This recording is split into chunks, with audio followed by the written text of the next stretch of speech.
We are really focused. The focus here of all 32 is how to defend NATO territory against the Russians, our long-term threat, which will be there even after, I hope, there will be a deal on Ukraine.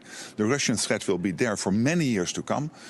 We are seeing what China is doing. We're seeing how these two theaters, the Indo-Pacific and the Euro-Atlantic, are getting more and more connected by the fact that the Russians are working together with the North Koreans, with the Chinese, with the mullahs in Iran. So we have to look at all these theaters in conjunction, and that will be our focus. There is an audience of one watching all of this. This is the first secretary of the Communist Party of China, Xi Jinping. And he wants to know at the end who comes out on top. Is it the West or is it Russia? And if it is Russia, it will give him thoughts about what he could do in his region, because he also has some territorial claims which he might want then to entertain. This is my video update on this Friday afternoon, April the 4th, coming to you from Nicosia, Cyprus. Let's talk about some news. And let's start things off with what is happening at the NATO foreign ministers meeting, which is taking place. And Mark Rutte, the CEO of NATO, said some very interesting things. He said that Russia remains the big threat towards NATO. No big surprise there. He said that all of the NATO members are committed to the alliance, including the United States. By the way, Marco Rubio, the U.S. Secretary of State, was attending this foreign ministers meeting, and he said that the United States is not going to be leaving NATO, but he does want the NATO member states to start paying more into the alliance to get to that 5% of GDP number, which will now be pretty much impossible given the Trump tariffs. But anyway, that is what Rubio said at this NATO meeting. So the CEO of NATO, Mark Rutte, he was talking up how Russia remains the big threat for NATO and for Europe. But he also brought in China. That's right. China is also a big threat to NATO. The North Atlantic Treaty Organization, is that what NATO stands for? North Atlantic, for sure. And no doubt, China is a threat to the North Atlantic, right? Absolutely. But Rutte was talking about working with Australia and New Zealand and Japan and NATO's Asia allies to take on the China threat. He then gave a very strange speech. He made a very strange statement where he said that there's one country looking on at Project Ukraine as it unfolds to see who wins, and that country is China. And that person, he said, is Xi Jinping. And if Russia wins, then Xi Jinping is going to make his move on Taiwan. But if Russia loses and the West wins, well, then Xi Jinping is not going to make his move on Taiwan. This is all according to the mind of one Mark Rutte. The logic of Mark Rutte, the CEO of NATO. It is a business, absolutely. And as CEO, he is trying to maximize the revenues and profits of his business, NATO. The NATO business, the NATO racket. War is a racket.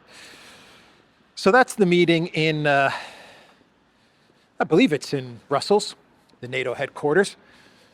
I still don't understand why the United States allows NATO to be headquartered in Europe, in Brussels. You pay for 80% of the thing. Might as well move it to DC. That way you don't have to take these long flights to Europe if you're a US official. So let's discuss, I'll cross this way.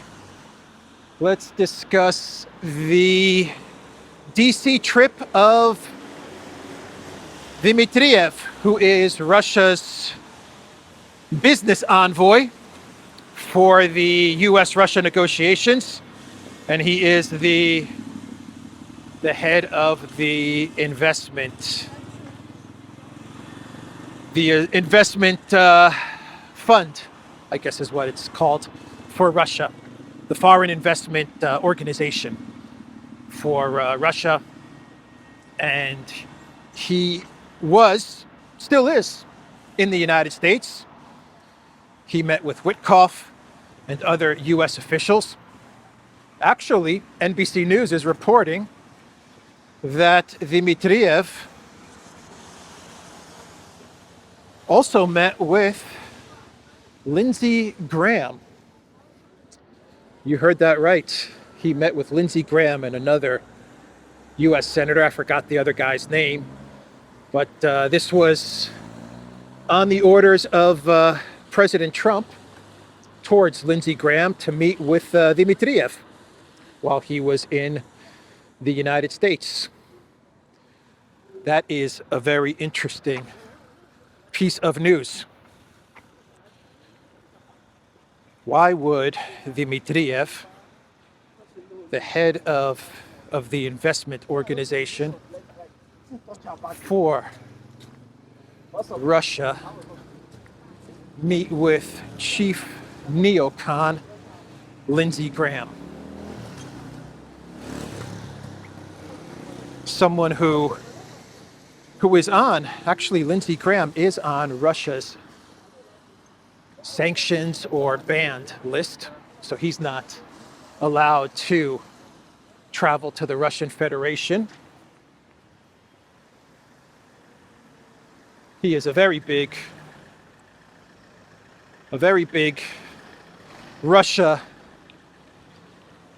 hater, Lindsey Graham, chief neocon, meeting with Dmitriev.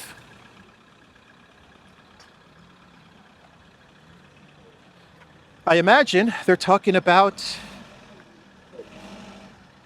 investment into Russia, right? After all, it was Lindsey Graham who was talking up the trillions in resources that Ukraine can offer the United States. So if Ukraine can offer trillions in resources to the United States, as Graham was talking about, well then how much can Russia offer to the United States? And the person that Graham would need to discuss these things with is Dmitriev. I don't like it. I don't like Dmitriev meeting with Lindsey Graham, but it is what it is.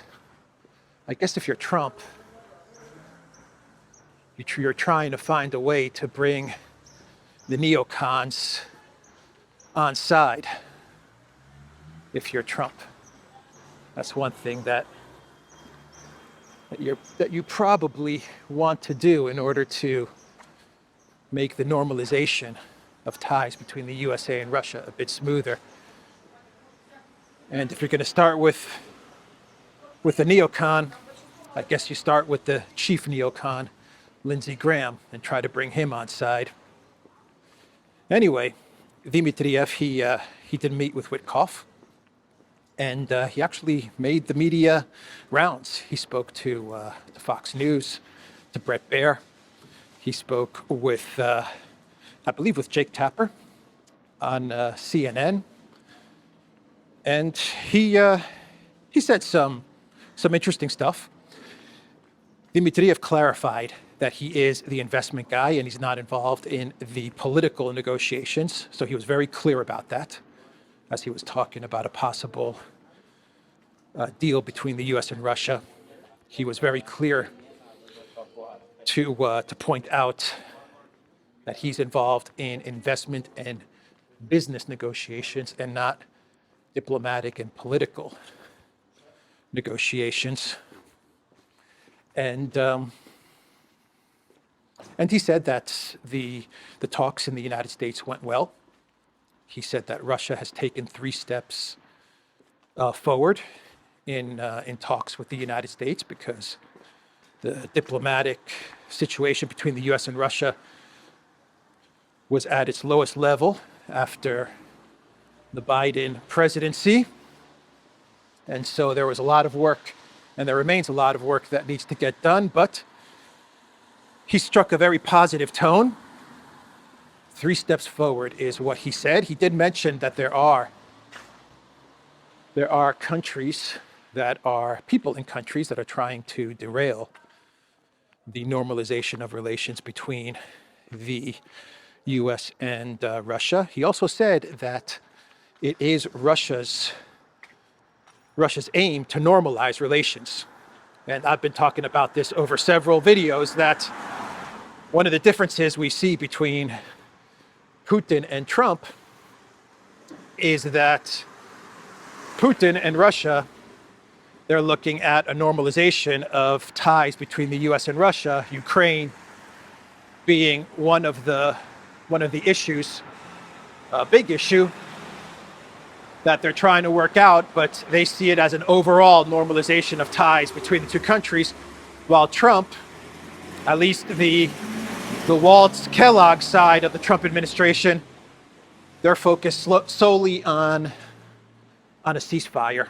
They're not so focused on the normalization of ties. They're talking, let's just get to a 30-day general ceasefire, and then we'll work from there. So 2 very different approaches. And I have said in videos in the past that Witkoff, in my opinion, is more aligned with the Russian approach. He's ready to do business. He's ready to normalize ties between Russia and the United States, and of course, figure out Project Ukraine. But Witkoff is more aligned with, hey, what's up, buddy? Is more aligned with the Russian track. At least that's my opinion. So Dmitriev, he was talking about the Russian goals of normalization. He said that, as he was talking to Brett Baer, he said that Russia might be open to security guarantees if there is a deal between Russia and the United States on Ukraine. Once again, he said that this is what Dmitriev said, that I'm not in the diplomacy part of things, the political diplomacy part of things. I'm the investment guy, but I think Russia might be open to some kind of security guarantees. He said NATO, no chance. NATO out of the question. It's not happening. But he did throw that out there. I believe what he's talking about with security guarantees is, if we get to that point, something under a UN mandate, peacekeepers approved by the UN Security Council. That's what Dmitriev was probably talking about.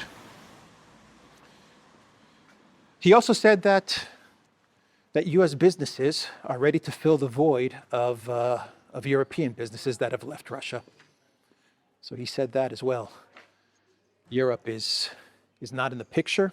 The EU is not in the picture, but US businesses are ready to fill any voids left by European businesses that were operating in Russia. So I think that's everything that Dmitriev said. He also told CNN that Russia did not ask for any kind of sanctions relief. So he also mentioned that as well.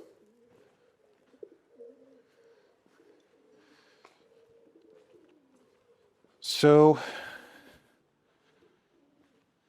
that's everything, pretty much, with Dmitriev and his talks in the United States. NBC News, they are also reporting that Trump's inner circle is against any type of call with Putin. There are reports from Politico saying that there's going to be a call between Trump and Putin this weekend, or maybe early next week. But according to NBC News, Trump's inner circle is against any kind of call between Putin and Trump, at least until Putin accepts the ceasefire.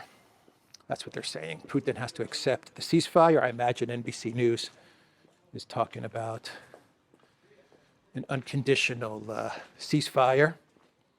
Yeah, right. Like Putin's going to accept that, but Trump's inner circle is saying, don't speak to Putin until he accepts a ceasefire. Then you can speak to Putin, Trump, President Trump. And I imagine when they're talking about inner circle, they're talking about Waltz, Kellogg, maybe Rubio, maybe people like Lindsey Graham. Who knows? But that's what NBC News is reporting. And Trump was on Air Force One,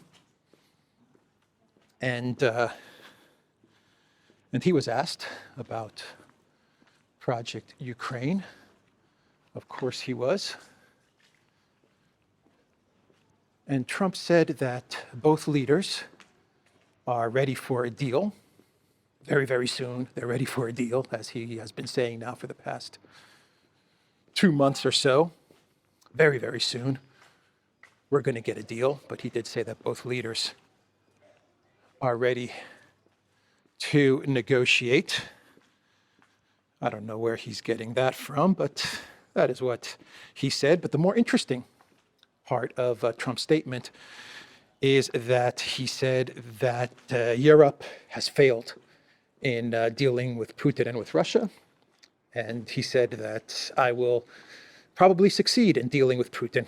So basically, Trump said that Europe is out of the picture when it comes to negotiations with Russia, or some sort of solution to the conflict in Ukraine. Europe is not in the game. That was an interesting statement from Trump. And now that takes us to the Green Goblin. The Green Goblin. Da, da, da, the Green Goblin. He was speaking to entrepreneurs the other day, and Elensky, he said that Ukraine into NATO is not over just yet. He said, yeah, sure, now we're not getting into NATO, or at least the guy in the White House at the moment is not so hot on the idea of us getting into NATO. But Zelensky said in the future, we just might get into NATO. Yeah. He's still talking about NATO. That Green Goblin. What else did Zelensky say? What else did Zelensky say? I kind of did a circle, huh? Kind of went all the way around and did a circle. But I found the entrance to this church, which is a good thing.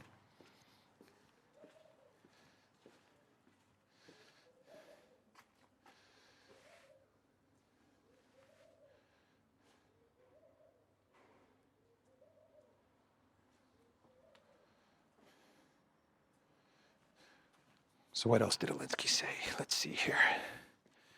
Let's see. He said that he wants, or that he's for an immediate ceasefire. He said that. absolutely. He supports an immediate ceasefire because, well, Ukraine needs an immediate ceasefire because things are crumbling on the front line. And he also, this is an interesting statement that he made. He also said that he will accept temporarily, that's the key, temporarily accept the loss of territories, but in the future, Ukraine would work to get those territories back. I believe he said they would use diplomatic means to get the territory back. But he would accept, in order to get to an immediate ceasefire, he would accept the loss of territories. He would never accept that those territories are Russian. He said that's the red line. But in the future, Ukraine would work to get those territories back. He also said that decreasing the size of Ukraine's military is out of the question with negotiations or agreeing to some sort of a deal with Russia. Out of the question that Ukraine's military is decreased. So he said that as well. That was the statements from Elensky. Oh, he also wants reparations, full reparations from Russia. Another point that Zelensky made as he was speaking to entrepreneurs. So Cavoli, the general, one of the main actors in the New York Times article breaking down the 3 years of Project Ukraine and the U.S.'s involvement in Project Ukraine. Cavoli, who is one of the top military officials, I believe the top military official in NATO, he was speaking to the Senate, and he was asked about ATACMS and the effectiveness of ATACMS, and he said that the ATACMS have been very effective.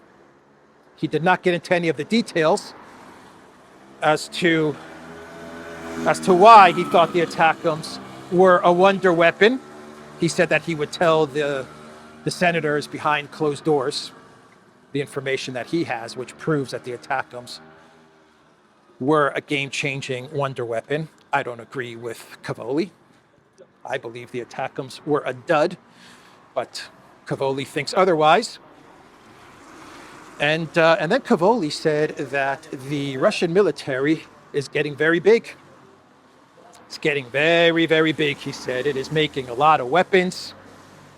It's recruiting a lot of soldiers, making a lot of missiles, and building a lot of shovels, making a lot of shovels, that Russian military. I thought they were running out of weapons. I thought that you guys, Cavoli and NATO, and all of you guys in the West were telling us that Russia's running out of weapons.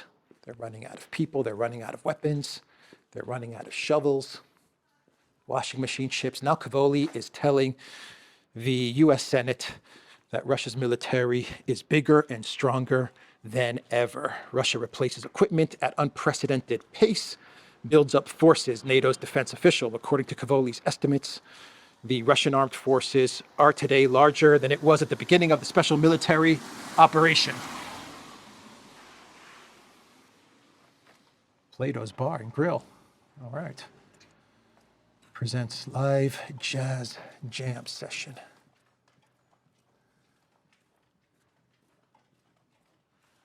Okay, I ended up at Plato's.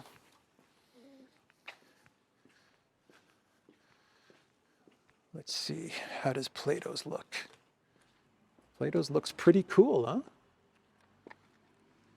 It's a pretty cool bar, pub, live music.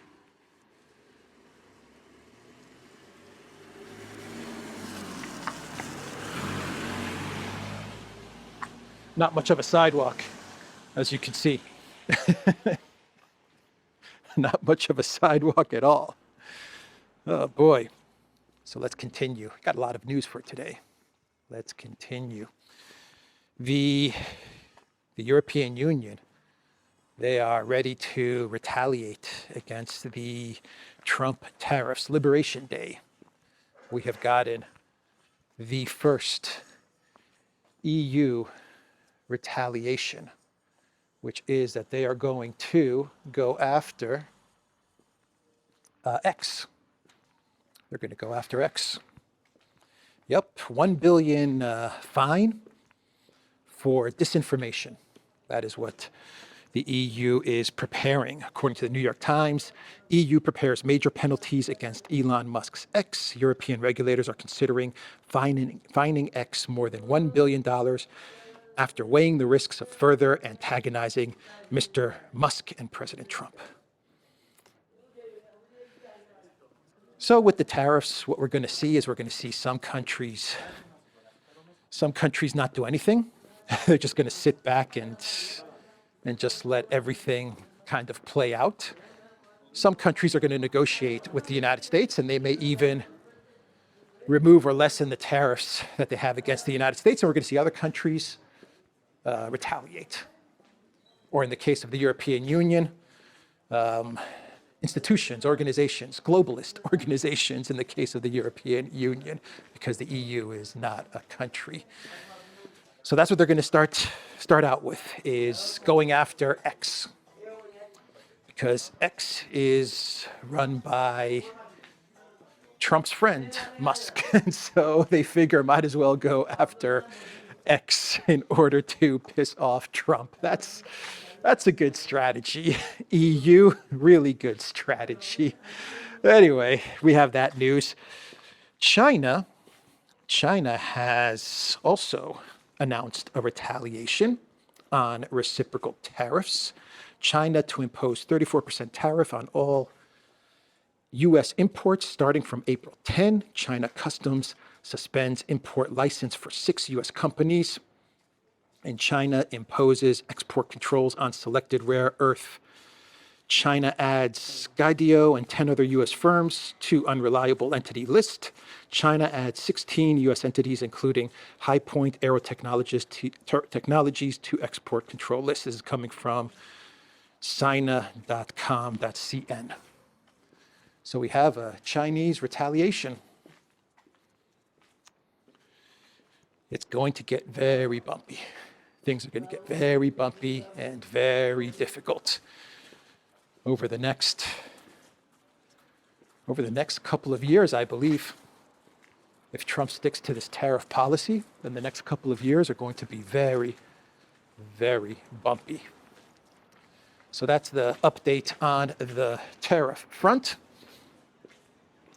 And what else? Oh no, we're not done with the tariff update. Macron, he said in a statement that Europe should freeze investments in the United States. Freeze, not seize. Emmanuel Macron.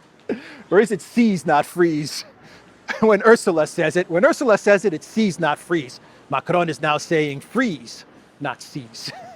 Little Napoleon, Emmanuel Macron. Yeah, he's saying that European companies should stop investing in the United States. The interesting thing is that if European companies invest in the United States, then they're not going to have any tariff problems. That's kind of how all of this works. So I'm not sure about Macron's strategy here. If European firms decide that it's beneficial for them to remain in the U.S. market and to avoid tariffs, then they're going to invest in the United States and build factories and make their products in the U.S., and then they have no tariff issues. But Macron is telling European companies, don't do that. Stay away from the U.S. because of European values and stuff like that. Right, Macron? Anyway, that is from Little Napoleon. And what else? How are we doing on time? Oh, wow, we're doing pretty good on time. I thought this was going to be a longer video. So there's a lot of people I was going to skip this story, but I might as well talk about it. So there are a lot of analysts who are saying that the Liberation Day tariffs are more than just tariffs, more than just onshoring manufacturing and bringing some equality in world trade. There are analysts that are saying this is all about bonds. That's right, bonds. Now, I'm just throwing this out there. I'm not an expert in any of this, but I'm just going to provide an alternative view from people that appear to be experts on this stuff. So I'm just going to read you a couple of posts on X, and then you can decide if this is a correct analysis of the Liberation Day tariffs and perhaps something that the Trump administration is trying to achieve with Liberation Day tariffs. So the first X post that I'm going to read is from Simoa Batata, who says, perhaps the announced tariffs are doing exactly what the U.S. administration wants them to do, decreasing U.S. 10-year Treasury bond note yield. And Against Wall Street says the real story is in tariffs. Falling bond yields could be a silent revolution. When Donald Trump took office in January 2025, the 10-year Treasury yield stood at 4.79%. Today, that rate has dropped to 4.05%, with a striking decline even within the past day alone. At first glance, a 0.74 percentage point decrease might seem minor, but when you factor in the U.S. national debt, currently at a colossal $36.5 trillion, the impact becomes monumental. Trillions of dollars in interest savings, breathing room for the federal budget, less pressure on inflation. While markets appear obsessed with tariffs, the true headline is the steep fall in bond yields. This isn't just a routine spending cut. The Trump administration is quietly reshaping the U.S. balance sheet, orchestrating what feels like a historic refinancing process, and the market is already pricing it in. Interesting analysis. Very interesting analysis on Liberation Day tariffs. Maybe it's not so much about tariffs. Maybe it's about bonds and refinancing some debt. I did read that $7 trillion in USD, $7 trillion in debt is going to need some refinancing very, very soon. So maybe that's what's going on here. Anyway, let's do some clown worlds and we can wrap up this Friday afternoon video as we did a nice walk around Nicosia's old town to take us to the main square in Nicosia, the alien spaceship. Main square in Nicosia, the alien spaceship. So let's begin with, should we begin with Macron and France? Let's begin with Macron. He made our clown world for today. Actually, the Trump administration is starting to talk about Le Pen. We're starting to get statements from the Trump administration on the Yoryeskouing of Marine Le Pen. Is that even a word? Yoryeskouing? Yeah, they're starting to sound off on that. Trump actually posted on Truth Social about Le Pen, and of course he connected it to the witch hunt that was waged against Trump himself, Russiagate and Ukrainegate and all of that stuff. And Musk, he actually posted Free Le Pen. So that's an interesting development. Anyway, let's get back to Macron and Clown World. The Telegraph has an article with the title, Macron's Fragrance Overpowering Aids in Elysee Palace. The French president sprays on industrial amounts of Dior Eau Sauvage, according to journalist Oliver Beaumont. Is that a real cologne? Is that a real cologne? Dior Eau Sauvage? That's not a real cologne, is it? Is that a real perfume? Maybe it is. I don't know. I only use Elensky #5, so I have no idea. That's the only brand that I use, Elensky #5. It's intoxicating. Eau Sauvage. Look at the featured image that the Telegraph goes with for this article. Look at Macron, man. Oh my God, he's such a clown. No, he's not. He's cool. He's cool. Macron is cool. He's the president of France. Come on. Macron. Yeah. He's ready to mingle. Shirt unbuttoned. Chest hair. Oh boy. Emmanuel Macron wears so much cologne that aides scent his presence before he enters the room, according to a new book on life at the Elysee Palace. Ah, boy. Too funny, man. Too funny.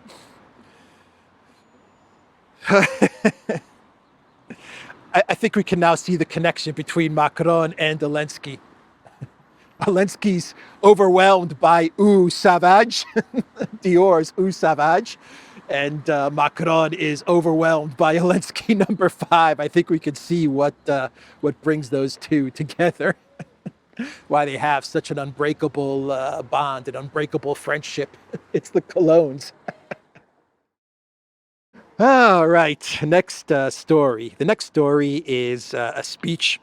The next clown world is a speech from the Prime Minister of Denmark, Mette Frederiksen, who was in Greenland, and she spoke out on Trump and Greenland, the annexation, the taking over, the stealing of Greenland that Trump is proposing. And she gave a speech which was pretty incredible, and not in a good way. Whoever wrote this speech for her, whoever thought this was a good idea for her to give this speech to Denmark, to Greenland, to the United States, to the world, whoever thought up this idea and wrote this speech, oh boy, was this a big mistake. Because this was, without a doubt, the saddest, the weakest speech from a world leader I think I have ever heard.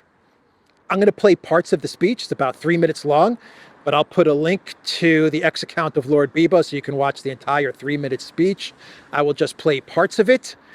It is a tribute. I think this speech is an ode to, let's call it an ode to vassalage.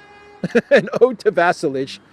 You were a vassal of the United States, and now you have found out that the United States is going to take away Greenland from you, and you're hurt, and you just don't understand why the U.S. is doing this to you. It's all very, very high schoolish, to be quite honest.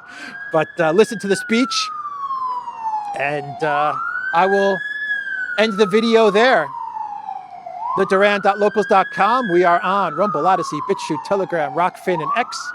Go to the Duran shop, pick up some merch like what I'm wearing in this video update. The link is in the description box down below. Enjoy the speech. Let me know what you think of this speech in the comments down below. Unbelievable stuff coming out of the Prime Minister of, coming from the Prime Minister of Denmark. Very sad, very, very sad. Take care. I would like to take this opportunity to send a message directly to the United States of America. The US is a big country and Denmark is a small one. We have looked up to you and you have inspired us. Because since the Second World War, you have defended the free world, created prosperity and progress, peace and freedom. And we have tried to give back to you by always supporting you and by showing up every time you called. In us, you have a friend that has always kept our word, a friend you have always been able to rely on. There is nothing I want more than for our friendship to continue. When you ask our businesses to invest in the US, they do. When you ask us to spend more on defense, we do. And when you ask of us to strengthen security in the Arctic, we are on the same page. But when you demand to take over a part of the kingdoms of Denmark territory, when we are met by pressure and by threats from our closest ally, what are we to believe in about the country that we have admired for so many years?